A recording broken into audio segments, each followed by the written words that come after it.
Salam sejahtera dalam kasih Kristus. Senang jumpa dengan Bapak Ibu Saudara sekalian di channel ini.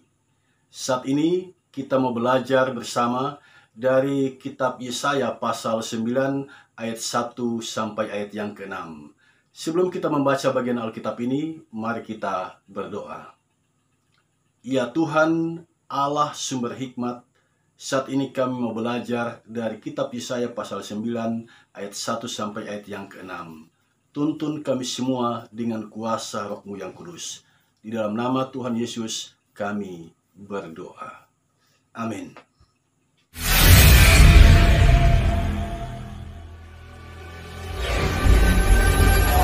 Sekarang mari kita dengarkan Yesaya pasal 9 ayat 1 sampai ayat yang ke-6. Bangsa yang berjalan di dalam kegelapan telah melihat terang yang besar. Mereka yang diam di negeri kekelaman, atasnya terang telah bersinar. Engkau telah menimbulkan banyak sorak-sorak dan sukacita yang besar. Mereka telah bersukacita di hadapanmu, seperti sukacita di waktu panen, seperti orang bersorak-sorak di waktu membagi-bagi jarahan. Sebab kuk yang menekannya dan gandar yang di atas bahunya, serta tongkat si penindas telah kau patahkan seperti pada hari kekalahan Midian. Sebab setiap sepatu tentara yang berderap-derap dan setiap jubah yang berlumuran darah akan menjadi umpan api. Sebab seorang anak telah lahir untuk kita, seorang putra telah diberikan untuk kita, lambang pemerintahan ada di atas bahunya, dan namanya disebutkan orang, penasihat ajaib, Allah yang perkasa, Bapa yang kekal, Raja damai. Besar kekuasaannya dan damai sejahtera tidak akan berkesudahan di atas takhta Daud dan di dalam kerajaannya. Karena ia mendasarkan dan mengokohkannya dengan keadilan dan kebenaran dari sekarang sampai selama-lamanya. Kecemburuan Tuhan semesta alam akan melakukan hal ini. Saudara sekalian, melalui kebenaran firman Tuhan yang telah kita baca saat ini, kita akan dituntun untuk menjawab dua pertanyaan penting. Yang pertama, apa sesungguhnya yang dimaksudkan oleh Yesaya dengan terang di sini? Yang kedua, siapa sesungguhnya yang dimaksudkan oleh Yesaya sebagai putra yang telah diberikan untuk kita? Saudara, aktivitas kehidupan manusia dewasa ini membutuhkan terang. Karena itu banyak orang yang dongkol dan marah ketika terang itu padam. Contoh sederhana begini, ketika lampu PLN padam, banyak orang yang bereaksi. Mereka memprotes dan mempertanyakan, mengapa lampu itu padam? Reaksi tiap orang atas padamnya lampu PLN berbeda satu sama yang lain. Ada yang memukul tiang listrik, ada yang memplesetkan PLN perusahaan lilin negara, bahkan ada yang turun demonstrasi mendatangi kantor PLN. Adanya reaksi seperti ini sesungguhnya mau menegaskan bahwa ternyata terang itu telah menjadi kebutuhan pokok manusia dewasa ini. Semua orang membutuhkan terang, baik pejabat maupun rakyat jelata, baik kaya maupun miskin, semua membutuhkan terang. Bacaan kita saat ini bicara tentang terang. Di sepanjang tanah Israel, Yesaya bernubuat bahwa terang yang besar itu telah tiba. Kata terang di sini tidak menunjuk pada cahaya lampu. Kata terang di sini juga tidak menunjuk pada cahaya matahari, bulan, dan bintang-bintang. Tidak. Lalu apa? Kalau kata terang di sini tidak menunjuk pada cahaya lampu, cahaya matahari, cahaya bintang, lalu apa? Jika kita membaca dengan cermat ayat 3 bacaan kita saat ini, maka kita akan tahu bahwa terang yang dimaksud di sini menunjuk pada tindakan kasih Allah. Tindakan kasih Allah yang telah mematahkan gandar, kuk, dan tongkat si penindas. Itulah terang yang dimaksud. Kuk merupakan kerangka kayu yang biasanya diletakkan di atas pundak 2 ekor sapi. Orang Israel menyebutnya mot. Sedangkan gandar adalah tongkat yang digunakan untuk memikul. Tongkat itu dapat berupa sepotong kayu, sepotong besi, atau sepotong bambu. Dan tongkat itu di tangan seorang yang lanjut usia itu dapat dia gunakan untuk menopang atau menyanggah tubuhnya. Di tangan seorang penindas, tongkat itu dipakai untuk menindas. Dalam bacaan kita saat ini, tongkat yang dimaksud adalah tongkat si penindas. Tongkat yang dipakai untuk menindas. Nah, sekarang perhatikan baik-baik saudara sekalian ayat 3 bacaan kita saat ini. Di sini disebutkan kuk, gandar, dan tongkat si penindas telah dipatahkan oleh Allah. Inilah tindakan kasih Allah. Allah bertindak mematahkan kuk, gandar, dan tongkat si penindas sehingga ada kelepasan. Umat bersuka cita, umat bergembira karena tindakan Allah melepaskan mereka dari kuk, gandar, dan tongkat si penindas. Karya Allah yang maha hebat ini melahirkan sukacita di hati umat. Itulah sesungguhnya yang dimaksudkan oleh Yesaya dengan terang. Jika Anda mengalami kelepasan yang bersumber dari Allah dan Anda bersukacita atasnya, itulah terang. Sampai di sini jelas. Terang itu menunjuk pada sukacita, berkat, dan kehidupan yang bersumber dari Allah. Terang juga menunjuk pada kehadiran dan kasih Allah. Kata terang berlawanan dengan duka cita, kemalangan, dan kematian. Nabi Yesaya kemudian menggambarkan berkat, sukacita, dan kehidupan atau terang itu hadir melalui seorang putra yang disebutkan di sini. Namanya disebutkan orang penasihat ajaib, Allah yang perkasa, Bapa yang kekal, Raja damai. Kata penasihat ajaib itu menunjuk pada hikmat yang dia miliki. Kata perkasa menunjuk pada kekuatan dan kekuasaan yang dimilikinya. Kata kekal menunjuk suatu kehidupan tanpa batas waktu. Kata damai menunjuk pada kehidupan tanpa pertengkaran, tanpa perselisihan, tanpa percekcokan di dalamnya. Itu berarti di tangan Sang Putra inilah ada hikmat, ada kekuatan dan kekuasaan, ada kehidupan tanpa batas waktu, ada damai sejahtera. Di dalam Sang Putra inilah kita mendapatkan terang yang sesungguhnya. Pertanyaan bagi kita sekarang adalah, siapakah Sang Putra yang dimaksud?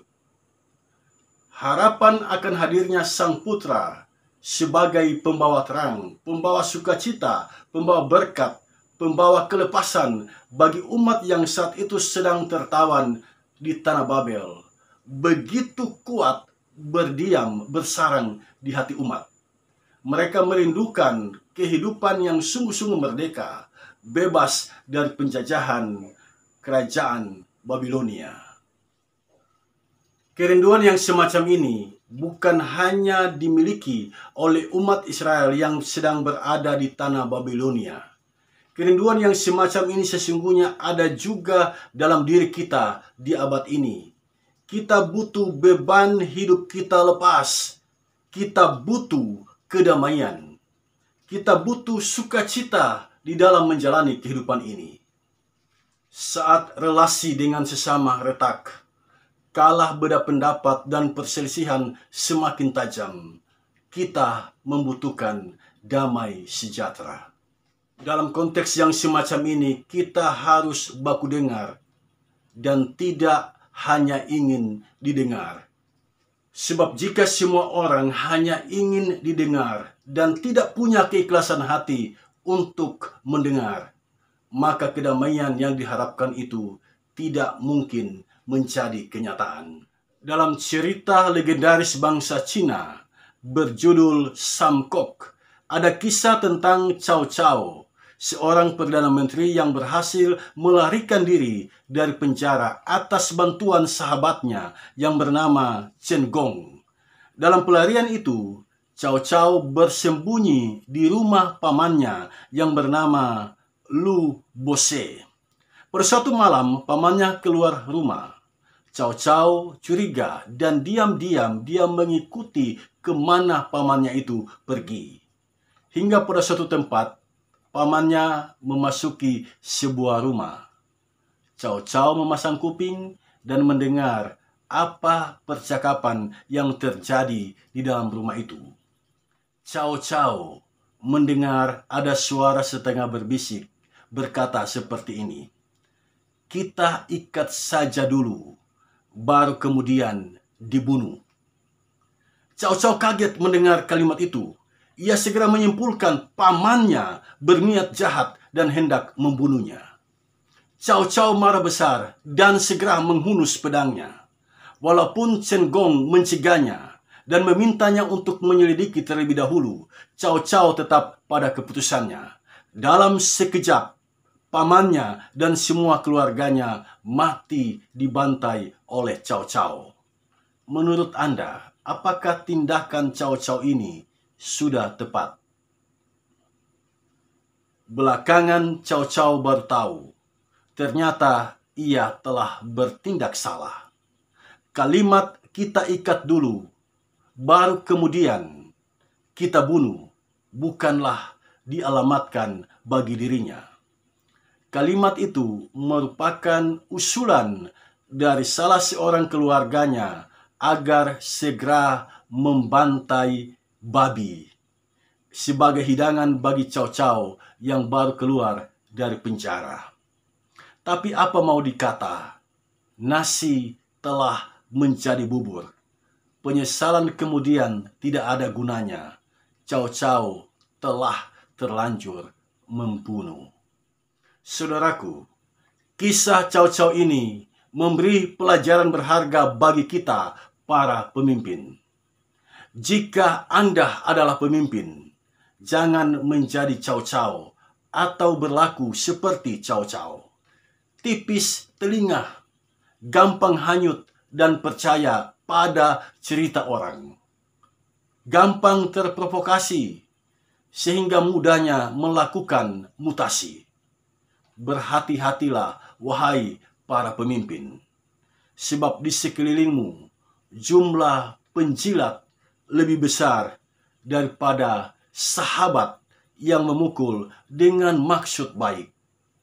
Di sekelilingmu lebih banyak kasih yang tersembunyi daripada teguran yang nyata-nyata. Kisah Cao Cao memberikan pelajaran berharga bagi kita agar tidak cepat bereaksi dan mempercayai setiap informasi tanpa melakukan penyelidikan terlebih dahulu, melakukan cek and recheck. Perselisihan, saling curiga, kemarahan, pertengkaran, dan fitnah pasti akan muncul jika kita mengabaikan hal ini. Damai pun pasti tidak akan tercipta. Kalaupun ada damai, damai tapi gersang.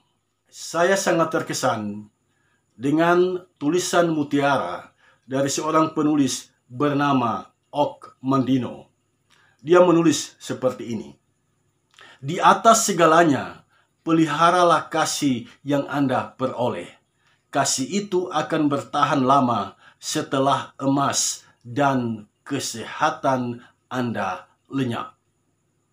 Dewasa ini banyak orang menyimpan emas demi masa depannya. Ada juga yang begitu selektif dalam memilih apa yang harus dimakannya dengan pertimbangan kesehatan. Jadi, emas dan kesehatan itu begitu mahal nilainya. Sekalipun demikian, Mandino mengingatkan kita ada yang jauh lebih mahal dari kesehatan dan emas itu. Dan itu adalah kasih. Jika kita menjalani hidup dalam kasih, sekalipun raga kita telah mati, orang tetap mengenang kita sebagai pribadi yang baik. Saudaraku, milikilah hati yang mengasihi. Kita tidak mungkin menjadi terang dan membawa damai jika kita tidak memiliki hati yang mengasihi. Peristiwa Natal Yesus Kristus sesungguhnya bermula dari adanya hati yang mengasihi. Perhatikanlah kesaksian Yohanes pasal 3 ayat yang ke-16. Karena begitu besar kasih Allah akan dunia ini, sehingga Dia mengaruniakan anaknya yang tunggal, supaya setiap orang yang percaya kepadanya tidak binasa, melainkan beroleh hidup yang kekal. Dari ayat ini jelas, Allah datang ke dunia ini di dalam Yesus Kristus karena kasih-Nya. Saudaraku, kehadiran Tuhan melalui Sang Putra merupakan bagian dari kasih-Nya. Melalui Dia, kuk, gandar, dan tongkat si penindas dipatahkan. Dialah Sang Putra yang bersabda di dalam Matius 11 ayat 29, "Pikulah kuk yang kupasang dan belajarlah padaku, karena aku lemah lembut dan jiwamu mendapat ketenangan." Dialah terang dunia yang telah dinubuatkan oleh Nabi Yesaya. Dialah Raja Damai itu. Dialah Sang Putra yang dinubuatkan oleh Nabi Yesaya itu. Dan Dia bernama Yesus Kristus. Yesus Kristuslah terang itu. Di dalam Dia ada berkat, ada sukacita, ada kehidupan yang kekal itu.